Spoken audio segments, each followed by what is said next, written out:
Boom. What's up, everybody? So I hope this isn't buffering on you too bad. It says something about my resolution is not optimal, so I'm trying to fix that real quick for you. But there's only so much I can do.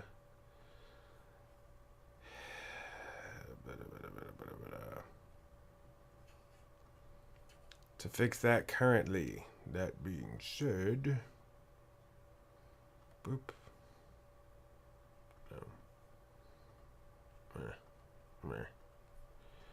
We're going to get this show off and running here in a second, as soon as I can figure out what the damn problem is.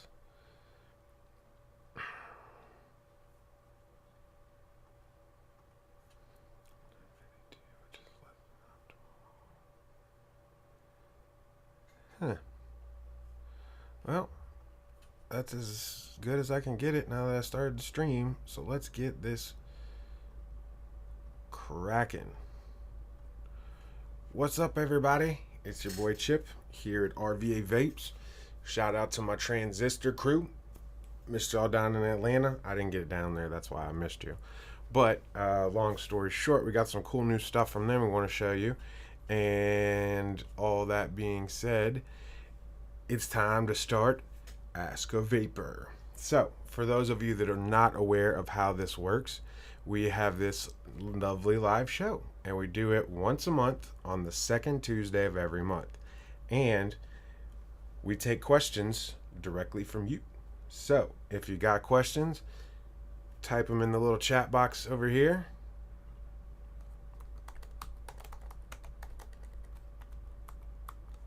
And we will do our best to get them answered. We also try to educate and advocate for vaping as a whole, and that's really what this show is all about. The premise started off as we'd have people come into our shop all the time and like, well, my friend told me such and such, or I saw a Rip Tripper say such and such. And there's a lot of different sources of information out there. Some of them good, some of them not so good. So we decided that in order to help our customers and now the vaping community as a whole, we were going to set the record straight. And that's really what this show is all about, is putting the best information we can possibly find in your hands. So feel free to throw any questions that you might have our way. That way we can get them answered as fast as possible. And if we don't get them answered tonight, I will follow up over the next day or two and make sure I get the correct answer for you. So, for any of you that aren't aware, the way this show usually works is we start off with our advocacy update at the tip top of the show. And I got an interesting email today that I want to talk about here briefly. If I can get it up. There we go. So, first and foremost, I want to thank everybody that participated in the flavor survey. That was a huge project that was undertaken by members within the vape community and people that were on the outside helping out. So if you participated and put in your info into the survey, we thank you very much. You're not only helping us, but you're helping yourself too. So round of applause for all of you guys. I don't know what the exact final count was on all of the tally and stuff, but we'll get that information in the next.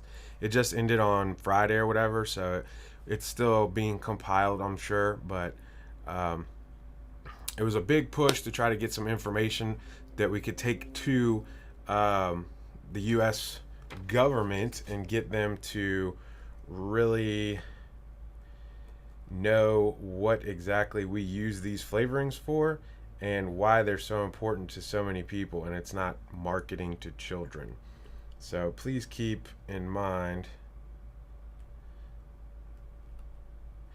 that anytime the vape community, especially like CASA or SFATA or the BTA, which we're joined with, as well as the Virginia Smoke Free Association, it's for a reason. We're not just asking it to be nosy or be up all in your business.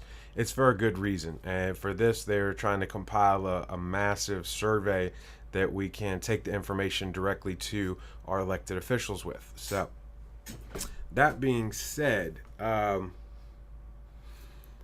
this came out, I guess, last night. U.S. Senate Majority Leader Chuck Schumer is making a case for the elimination of flavored vapor products and is calling on the FDA to fully regulate these products. Schumer and a number of Democrats consider fruit and candy flavored vape products to be marketed directly toward children. And with the rise of popularity among the country's youth, the New York senator and his colleagues are calling for government intervention. I quote, "The craze among kids for e-cigarette flavors that resemble whipped cream, candies, cookies is not only a bad trend, it's a recipe for disaster that's fueling outright addiction," Schumer says. "Simply put, New York kids are in a flavor trap, and that's becoming an epidemic." Unquote. Current laws preventing the sale of vapor products to minors should be more heavily enforced, according to Schumer, and the ban on kid-friendly flavors is needed. Quote, "Our call today is not for new laws, not for new regulation. They are there," Schumer said. "But what good are these regulations if they're not being enforced?" Unquote. So two things about that. First of all, obviously the survey that I was just referring to is directly going towards people like that are trying to make the case that flavors equal marketing to children. Which, as we know, in the alcohol industry, doesn't matter. So I don't know why flavors of alcoholic vodkas is perfectly fine and legal, and flavors of e-liquids and vape devices that have far more upside beneficial health repercussions is not okay. Chuck, I'm here. Get back to me with an answer when your people can figure that out. Secondly, the as far as I know, the age requirement for vaping is being enforced. I've talked to quite a few people that at one point or another either know somebody whose shop got audited by either the Consumer Protection Bureau, or I heard alcohol, tobacco, and firearms was in the North Carolina, Virginia area, as well as state organizations. So the fact that these laws are not being enforced but are already in place, I don't really understand that comment, because there's nothing in place that says that certain flavors are not to be manufactured or anything like that. So, Chuck, have your people get back to me. Not to mention the fact that you're now pro legalization of marijuana, and you don't think that's in the same neighborhood as flavored e-liquids are. Doesn't really make sense to me. But this isn't about you. It's about vaping. So, on a whole, there's not too terribly much on the advocacy front at the moment, but I do know there's some stuff coming down the pike, so we will definitely keep you posted on that as it comes down. I'm trying to find the other. Now, there are quite a few states that are talking about age hikes, which I don't know how I feel about that, to be honest with you. Hiking the age limit up to 21 for all tobacco products. I mean, if that's what your state wants to do, or that's what you specifically want to do, I mean, the state has every right to do that, and I don't have an opinion one way or the other. But at the same time, if they're already smoking and we're trying to get them to quit smoking, it doesn't really matter what age you put it at. The age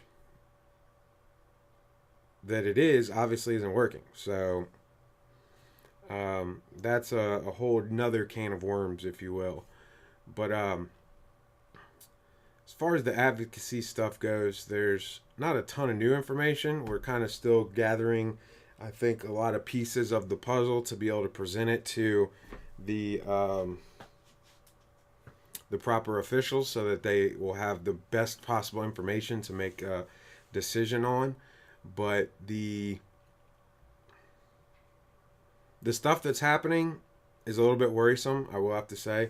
There's quite a few talks and groups that are whispering about, they sent a bunch of cease and desist letters out a couple weeks ago to some e-liquid manufacturers that they had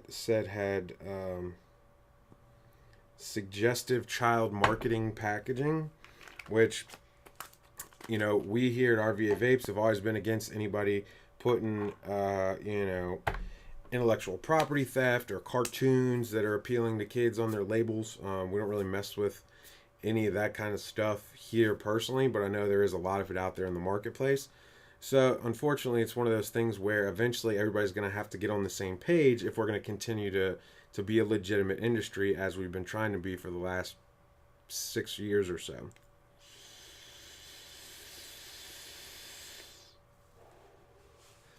So I know they did send out, maybe like a dozen, 15 cease and desist letters to some of these companies to change their labeling and packaging. I don't personally have a problem with that. I feel like if changing the label will make it less appealing to children, then that's something that we should be able to handle. It's going to cost these companies a little bit of money to redesign the packaging and, repackage a lot of this stuff, but I think in the end, that's a small price to pay to be able to walk around with no qualms about what we're doing and being a legitimate industry for adults. So other than that, I don't really have much on the advocacy tip. So let's roll right into the common misconceptions segment. Yep. I see you, bud. Okay. No questions that need to be answered currently. So let's do this. Common misconceptions. There's not a month or two that goes by that I don't hear somebody asking me, oh, did you see such and such on the news last night? Blah, blah, blah, blah, blah. Somebody's vape exploded.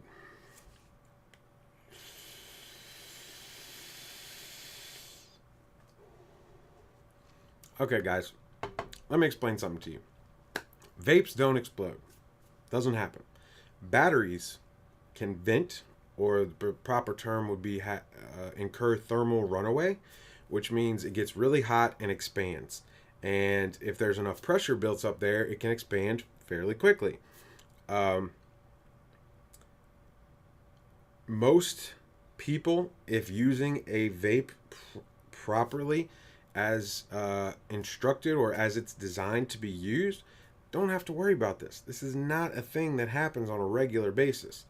99% of the time that you hear a story about somebody's vape exploded or somebody's pocket caught on fire because their vape was in it, 99% of the time it's human error that's causing this. Let's say, for example, I have a battery as such. These are not your standard lithium-ion battery or your standard NiCad, AA, AAA D-cell batteries. As most of you know, these are lithium-ion. This is what we use for vaping. And I put this in my pocket. And I've got a little quarter down here, and then my keys that are all touching metal contact points and touch around to here. That creates a circuit. So what happens when I create that circuit? The battery starts to discharge the energy. And if it doesn't have anywhere to go except my key to the coin, then this is going to get really hot. And what happens? My pants get hot. They could potentially catch on fire if it happens for a long enough period of time. That, in my opinion, is human error. Because if I had one of these with my batteries in it, where it's completely covered by plastic on all four sides, then there's no way that those keys or those coins are going to make contact with the battery at all. Can't happen. The second common way that you see is with people that have tube mods. Okay, tube mods used to be really popular here. They look very similar to this. You've got your 510 on the top and your fire switch on the bottom here. And then you put your battery down inside the tube. Put it down in there. And then you put the cap back on it. And put your atomizer back on the top, right? So this is your mechanical or tube mod. as it's called. Fire switch right here. Tanker Addy screws onto here. So this one can't happen, has super strong neodymium magnets in it, so you cannot physically set it down and have the weight push this button in, but not all of them are designed this way. So let's say, for example, I have a dripper on here with the battery inside and this, and I set it down on a table, and I'm not paying attention, and I'm doing a bunch of other stuff, and all of a sudden I hear pop, or all of a sudden I come back and pick this up, and all of a sudden it's really, really hot. What happened is I set it down on the switch and pushed the fire button so the circuit is connected, and it's just firing and firing and firing and firing. And then I finally go to pick it up and it's warm and I drop it, and then that creates the thermal runaway. Or an even better one of my favorite ones, is they'll put this in their pocket and it'll do that. And it'll just fire and fire and fire and fire. It's happened to me once. I think most people, it only happens once, if it ever happens to you. And that's why we don't really sell a lot of these tube style mods anymore, because you really have to pay attention to what's going on with this switch right here. Because if I set this thing down on the table like that and then come back and pick it up and it's hot and I drop it, then the heat and the energy and the jolt that it gets are going to cause some sort of thermal expansion, thermal runaway. And even when it happened to me, it didn't explode. I just reached in my pocket, felt it was really hot, unscrewed the atomizer to open the circuit so it's not going to discharge any more energy, and set it down. Let it cool off. Everything was fine after that. I had to get a new battery. That was it. But if you pick it up and it's hot and you go to hit it, or you've got a stupid low build on there and the battery's hot and you go to hit it anyway, there's so much discharge of the battery and so much energy, it's got to go somewhere. And that's where you're seeing these people that have the, all this kind of stuff going on, because they weren't paying attention. It's just like anything else, boys and girls. If we walk out in the middle of the street and we're not paying attention to any other cars, we can't complain we got hit by a car. It's a very simple thing. Pay attention. All these types of things are the exact same thing that was happening with Samsung whatever phones, Note 5 or 6 or whatever, where it was having battery issues. It's the exact same thing. The difference being that the fix for this is not to send your phone back. It's just to pay closer attention. Treat these batteries as a, fuel cell, because that's what they are. These are lithium ion battery cells. So they do hold quite a lot of energy in here. So if we treat them right and put them in, plastic carrying cases so they're not all loose willy-nilly, or stop buying, these tube mods like this that don't have any circuit protection or over discharge protection in them, then we don't have to worry about that. It's a really simple thing, but for whatever reason, I just heard one the other night, and I'm sure within the next month or so I'll hear about it again. And it's really sad that these people have to get hurt just because they're not paying attention to what they're doing. But by the same token, you're not going to outlaw driving just because somebody walked out in front of a semi and got ran over. You're going to say that guy's an idiot because he walked out in front of a semi. And as much as I don't want to call somebody that's unfortunately hurt because of their vape device an idiot, 99% of the time, that's the cause. It's because they weren't paying attention to what was going on. A segment that, and I just want to loop this into the conversation quickly here. Battery safety is important. It's little things like making sure that you have a case for your batteries, or making sure that the wraps are in good condition and it doesn't look like, it's been chewed on by a dog or something and all the plastic and wrap and all that stuff is coming off of it. We used to have some bad ones here that we kept specifically for this purpose, to be able to show you if your battery looks anything like this, rewrap it, throw it away, go buy another battery. But I think we finally disposed of them, so they're all gone. But I'm sure I'll have some soon. If you want to see one, just come on by the shop. We will have one within the next week. I guarantee somebody will come in with a battery that scares us. But those are really the two main things as far as battery safety goes.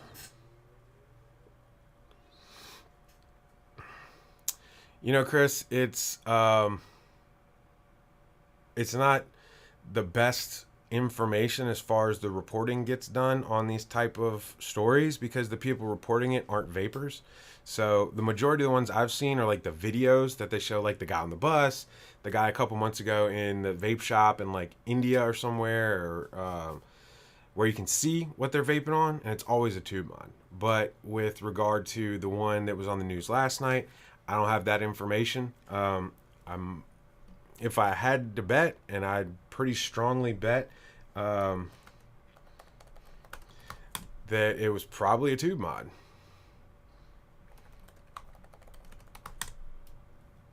Let me see if I can find it.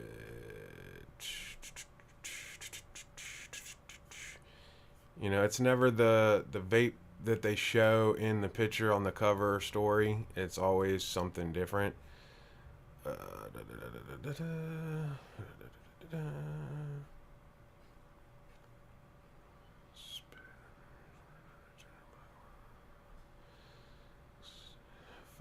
smoke.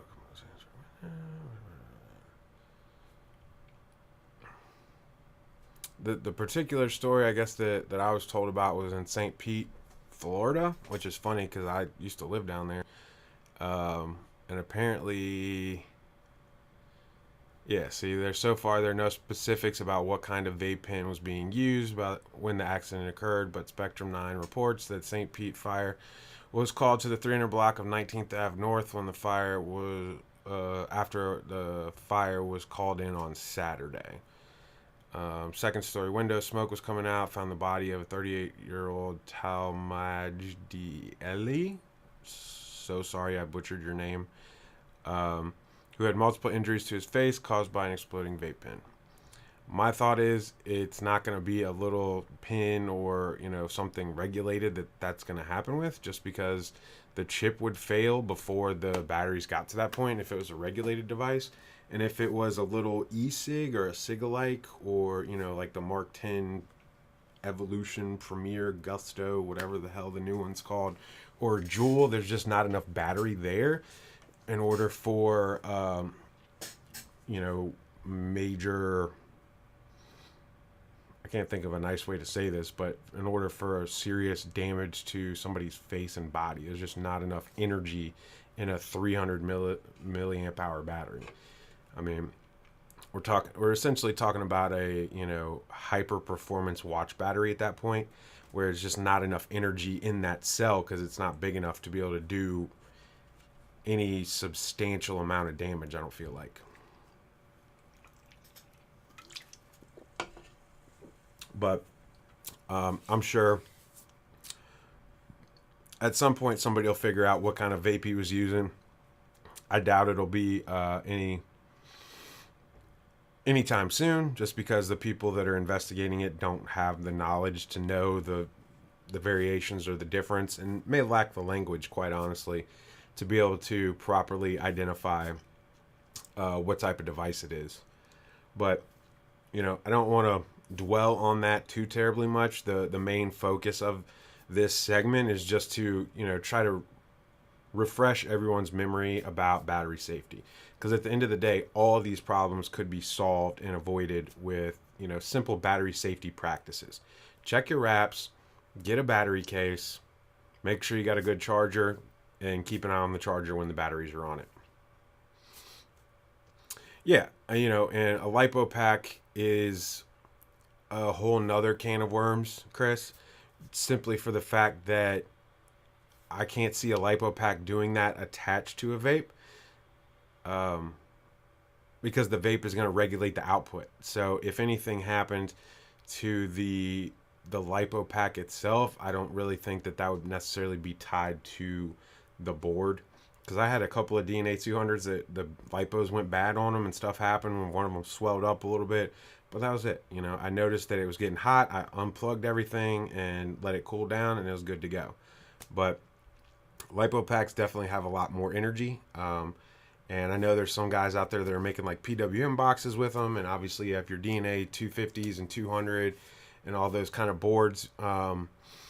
But 90% of the time that I've seen things with those is it's the battery pack itself. And it was either improperly charged or it was just an old cell, because the higher voltage, they don't have the same lifespan that a lithium ion cell has. So it's kind of a horse of a different color, honestly. But, you know, with the lipo packs specifically, the most flammable or, you know, large scale damage or, God, I'm saying all kinds of really bad buzzwords for the media to take out of this. The lipo packs tend to be a little bit more volatile just because of the way they're designed. So be a little bit more careful with it. Have a proper charger, or if it's hardwired to the device itself, charge it through the chip, and then you don't really have to worry about that. You know, even on the DNA 200 that I had, when the lipo went bad, nothing happened. It just swelled, and then I let it cool. I, you know, turned the device off, took my atomizer off of it, and just let it sit for a minute. And, you know, 30 minutes later, I went back to it, picked it up. The cell was dead, but there was no damage anywhere. You know, I didn't get hurt. The vape didn't even get messed up. I just had to get a new lipo pack to put in it. But I will be the first one to admit that I'm not super familiar with the chemistry and how lipo packs work in relation to, or I guess with as much detail as I am with, you know, lithium ion cells and stuff like that. Just because I've always seen lipos as a little bit of a sketchy decision to put into. I think the lithium ion dry cell batteries with the metal casing are a little bit sturdier, and it just makes more sense to me in a consumer mass produced product. I think lipo packs for like drones and stuff like that need the higher voltage output and need more power makes sense, but they also put them in there a little bit differently than most people put in vape devices, where it's not easily accessible to your average consumer. And that's really the biggest difference, I think, between lipos in our industry and lipos everywhere else. So anywho, good point though, Chris. That being sorted out, if there's no other questions, we've made it about halfway through the show, and oh yeah, that's good. I want to show you guys a couple of cool little things that I got the last couple of weeks. Tell you about them. If you got any questions, throw them at me. This first one is actually coming up in a review this weekend, I think. It'll be, I think this Saturday is when the review for this guy comes out. And I sandbagged this one a little bit. I'm not going to lie. I've had this guy for a couple weeks, but because of the new technology and everything that's involved with it, I wanted to take a little bit of extra time to vet it out before I really gave my, you know, full critique on it, if you will. But here you go. You got your iJoy Avenger right here, and the review for this guy's coming out on Saturday. I'll be the first one to say, not a huge fan of the name, but it is what it is. Copyrights only apply in certain industries, so they can call their device whatever the hell they want. I just don't know how I feel about the coincidence about a certain movie coming out right about the same time that this thing came out, but it is what it is. I wasn't interested in it because of the name. We were interested in it because of what it does. And this is the very first AI incorporated voice recognizing mod. Now that's a really fancy way of saying instead of having to input everything through the buttons, there's a few specific commands that they set up that you can actually verbally give to the mod itself, and it recognizes and will use those commands. Also, it's got some cool lights. If you're into the LEDs like my father is, he loves LEDs. He goes crazy for them. Shout out to Lair Bear. This thing's pretty fucking cool. I try not to cuss on the show just in case people are watching it around their kids, but anybody that knows me or has ever spent any amount of time with me knows I talk like a damn sailor. So I apologize if anybody's kids heard that. Earmuffs. Now, let's get on with this.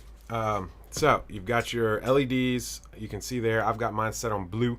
So it's got a wake word, kind of like your other smart devices do. You say, hello, iJoy. Hello, iJoy. There it is. See the little microphone pop up? Now it's listening. It's listening to me. Party lights. Turn on. Oh, hello, iJoy. Turn on music lights. Music light.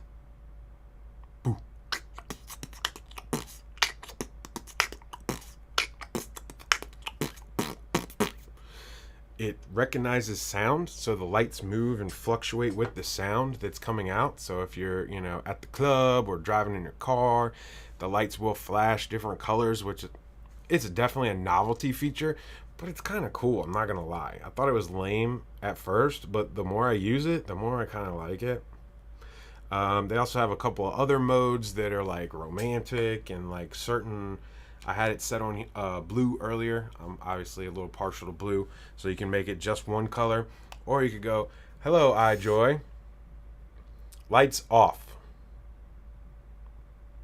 Lights off. Boom. And now they're done. And as long as that little guy's up there, anything you say, it's listening to. So I could say, power low. Hello, iJoy. Power low. Power low. Power high. And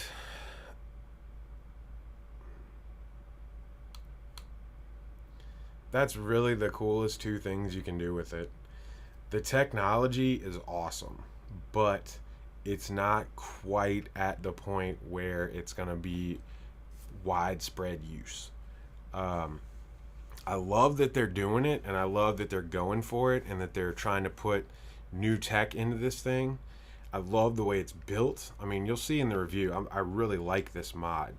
But it's obviously the first one of its kind, so there's going to be some things. Talking a little bit slower helps a lot. Pronouncing things a little bit differently, just like back in the day when you used to talk to your phone for the first time, like the first phone you had that you tried to talk to. It's better than that, but I still feel like I have to talk to it like that sometimes. But, for what I was expecting, it's definitely better than I thought it was going to be.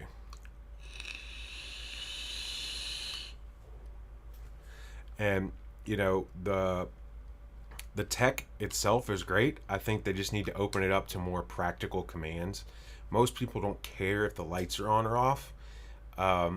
Most people want to know what the resistance is, or they want to be able to lock the buttons so that it doesn't change voltage in your pocket.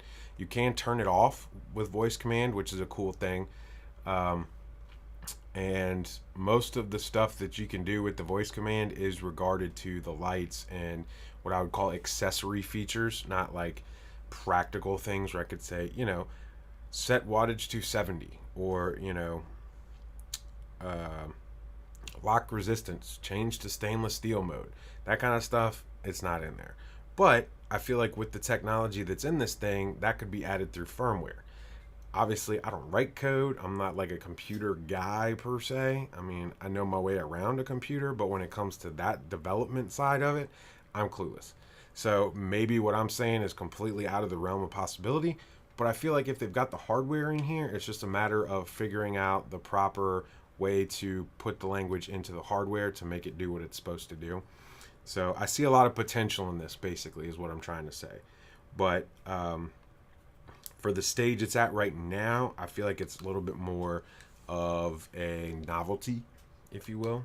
But even if you don't care about that or you don't like that, I think this is still a solid mod. It feels really good in the hand. It's got one of those big side fire jams, so you can hit it with any finger you want. Feels like a nice mod.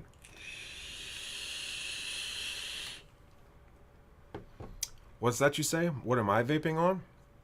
Well, that's good that you mentioned, because I wanted to talk about this. This is one of our newest flavors. Back in the day, we used to carry 9 South Serial Killer, and 9 South has teamed up with King's Crest, who makes some dope custardy creamy flavors, and they took their Duchess Reserve and mixed it in with Serial Killer. So you've got Serial Killer Duchess, and this stuff is great. If you like cereal but you like cream even more, or you love the creamy but just want a little something different, that is the jam right there.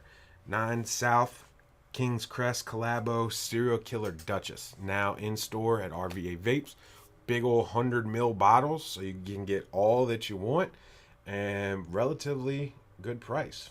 So check that out. I mentioned my boys at Transistor. Shout out to you guys. They sent us some goodies this past weekend, but they also hit us with their 2 newest award-winning flavors. I just made a big old mess, by the way. So the first one you got here is your lemon berry, and this one is the Best Fruit Award winner at, I believe, Vapor Showcase St. Louis back in February. So you can get that here at RVA Vapes, 120 ml bottles for cheap. Described, are you hashtag Team Lemon or hashtag Team Berry? Well, we'll let you decide where your loyalty lies. This is our spin on an all-day pink lemonade. And I've been vaping this jam all day. The other one just won Best Fruit at Midwest Vape Expo out there in Chi. And this is their Tango Melon. The name says it all. A delicious watermelon candy backed with juicy tangerines and mangoes. And that's also a 120 ml bottle from my boys at Transistor. So definitely come check those guys out. And last but certainly not least, this just came in today. Anybody remember that? The one? I told you they was coming out with another one. Another one. This one, they took the donut cereal milk and paired it with blueberry. So if you like blueberry vapes, if you like the original one but want to try something different, this blueberry cereal donut milk is probably one of the best blueberry custards I've had in a long time. And I like blueberry, but blueberry custard by itself, the only combination I've ever really dug 100%. I've tried a ton of other stuff. You know, we got Sunday brunch, which is real popular. It's a Bavarian cream stuffed French toast with blueberry sauce. You know, we've had the blueberry jam cookie from our friends at I'm drawing a blank. Sad Boy. That's a really good one with a little hints of like blue raspberry in there. You know, we've also had a couple of different blueberries and cream renditions from various other companies. But this one is the truth right here. For all you blueberry custard fanatics out there, come pick you up a bottle of this. This stuff is banging. So that's just a sneak peek, close up, impromptu look at some of the newest stuff that came in the last like week or so. You know, we got a whole bunch of new stuff getting ready to roll in. We're switching out, I think, 16 new flavors by the end of the month. So we did 3 last week. I think we got 5 this week. One of them is this blueberry one right here. And then we got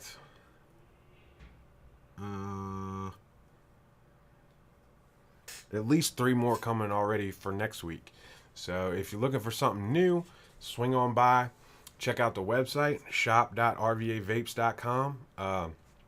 Keep an eye on that because I'm working on something right now that's going to have a huge impact on our website, and I think everybody's going to like it a lot. Not to mention that we are now doing the YouTube channel, so every Saturday we got new reviews on vape devices, tanks, Salt Nick pod systems, anything you could possibly imagine. If you could put juice in it, we're going to talk about it. So make sure you keep an eye out for that. And click that little subscribe button so that you can see when our new videos come out. Think we're about wrapped up for this month's episode. Let me check and see if there's any other questions.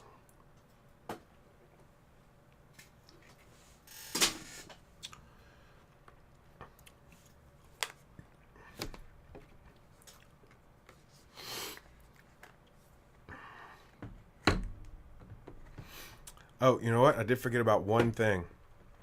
So, we've talked about the mesh coil thing a couple of times on here.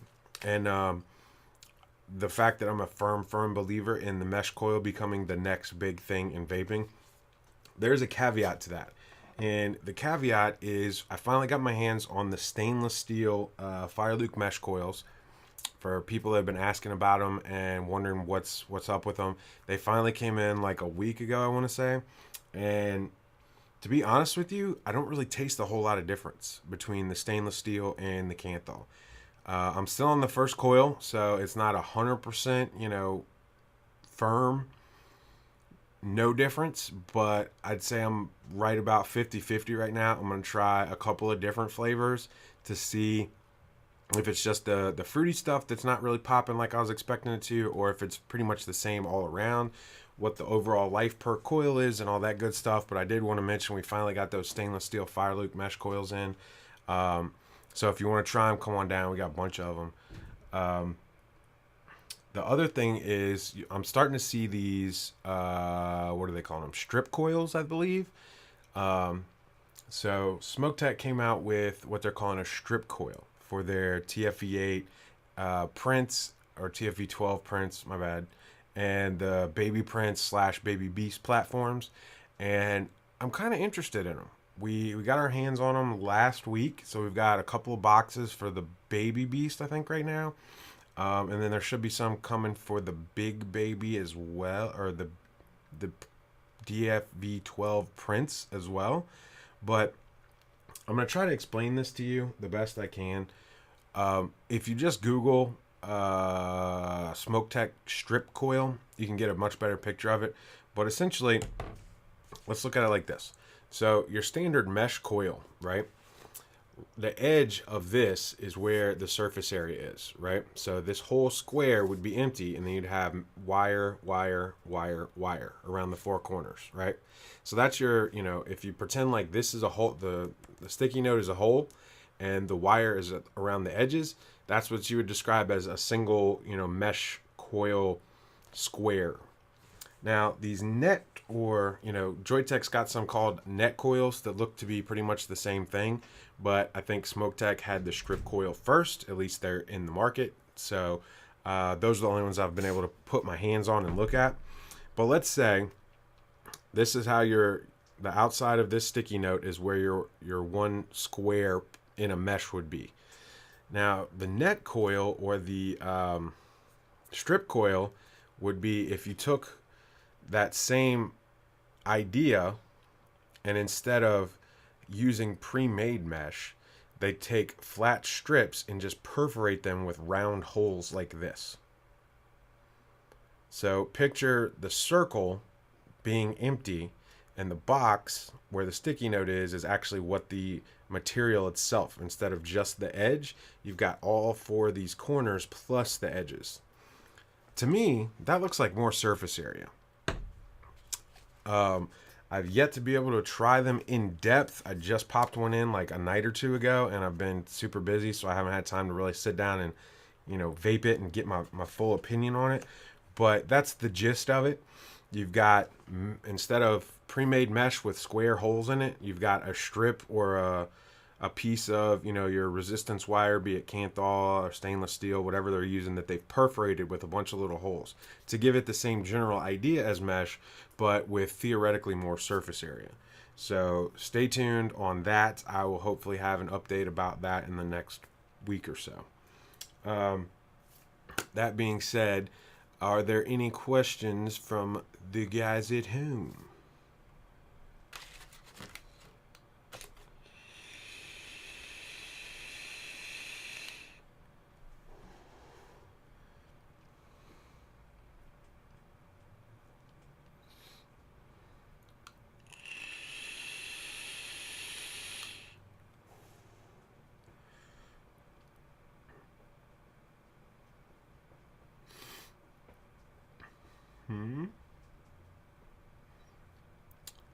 All right. Yeah.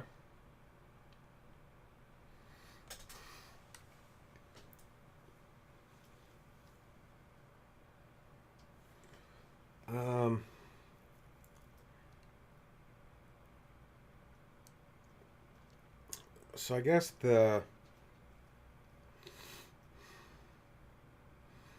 the last piece of the puzzle, if you will, for all of this uh, episode is that, you know, the way that the FDA is looking at everything is, as far as anything that hasn't been on the market since 8/8/16 is technically unapproved, or whatever they want to call it. I'm not really sure. But cool things like mesh coils, like strip coils, like these really cool, flat radial, whatever you want to call that. It looks just like the Revo arc coil, but it's, for the Ask-A-Vaper Mays. All that kind of stuff gone. So I just really want to stress the importance of paying attention when we do our advocacy updates, paying attention to battery safety, and really, standing up for yourself. If you want to be able to get your hands on new products in the vape industry, if you want to be able to keep your hands on, all these dope flavors like the Tango Melon or the Serial Killer Duchess or the one Blueberry, we really got to make sure that our elected officials know that. And if we're not telling them, who knows what the other side's telling them, They're the ones that are saying, look at the kids. Think about the kids. Whenever they start talking about the kids, that's really when I personally feel like they got nothing else left to use against us. And I can only speak for myself. If I see somebody come into the shop, I check their ID. Our website has a third-party age verification check on it. So I know we are not selling to kids. I can't speak for anybody else. And at the end of the day, that's really where it's at. We need to, encourage all of our favorite local shops to make sure we're checking IDs. If it's got a cartoon on it, even if you really like the shit, maybe don't buy it. Buy something else instead. We got to vote with our dollars. We got to make sure that, cartoons aren't being put on these labels so that they don't have that to use against us. And that's really kind of what I've been thinking about the last, week or so, with all this stuff happening with the cease and desist letters, and, the Chuck Schumer's talking about they just want to help the kids. And, it's all the same stuff that they've been using for years and years and years. It's not new. None of these are new, complaints or ideas. They're just using it for this industry as opposed to, cigarettes or, the alcohol industry, which they don't ever really talk about. I mean, have you seen, I'm sure you've gone to your local convenience store and seen some of the ridiculous stuff they have on beer cans, and a lot of these craft brews have like chicks in bikinis on them and all this kind of stuff. If you go to the liquor store, you can get Fruit Loop, whipped cream, vodka. Nobody says anything about that. But I think a lot of it has to do with, the perception. And the perception is they see a kid with a vape, or a kid in high school gets popped with a vape. They want to know where he got it from. And I think that's where the root solution to the problem is that we need to make sure that we don't let kids have access to this stuff. If kids don't have access to it, that whole I'm doing it for the children argument is null and void. And that's really the only argument they got left. They tried to say the science wasn't there. We know that's bull. They tried to say that the science showed different than what it showed. We know that's bull. So what's your last ditch effort? They're going to tug at them heartstrings. But what about the children? What about the children? This ain't for children. It's for adults and people that want to get off that other nasty old school caveman lighting shit on fire.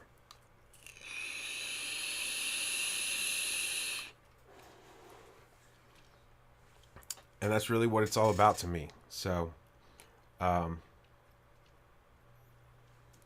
if that's all the questions we have, I think we're going to go ahead and wrap up a couple minutes early tonight. I don't think anybody's going to have a problem with it. Overall, I love where we're at here at RVA Vapes. I think as a whole, we're gaining some traction in the minds and the awareness of the federal government that this isn't the boogeyman they've made it out to be. Not everybody, but I think more are with us than against us nowadays. And, we got a lot of cool stuff coming up here at RVA Vapes. Like I said, we got a bunch of new flavors coming. We already got a couple new ones in. We got some really cool new device stuff on the way. Oh, that reminds me. Little birdie told me that those new 80-watt Pulse Vandy vape boxes are coming this week. So if you want one of them, you might want to come in here like Friday or Saturday, because they might be here by then. Who knows? And just like that, there's always cool stuff coming in. There's always new flavors coming in. And if there's something you really, really, really, really want and you don't see it or we haven't mentioned it, holla at us. Send me an email. Come by the store. Talk to us about it. Tell us why you like it. Tell us why we should pick it up. Worst case scenario, we can order a couple of them and you can try it and see if you like it. If you don't like it, get you something different. We're here to help you. At the end of the day, we're trying to help you reach your goals. So thank you all for watching. Please click the subscribe button. Check out our reviews every Saturday. Got a new one on the iJoy Avenger coming up this weekend. And if you want to smoke, that's your business. If you don't,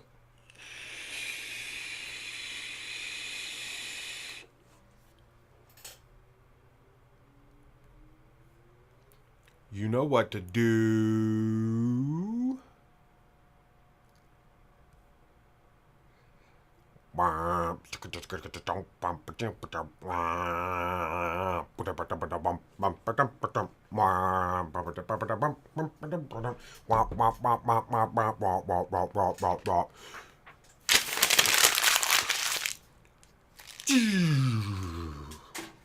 Sorry, I didn't have any music queued up for tonight, so I'm just making my own sound effects, but I hope you like them.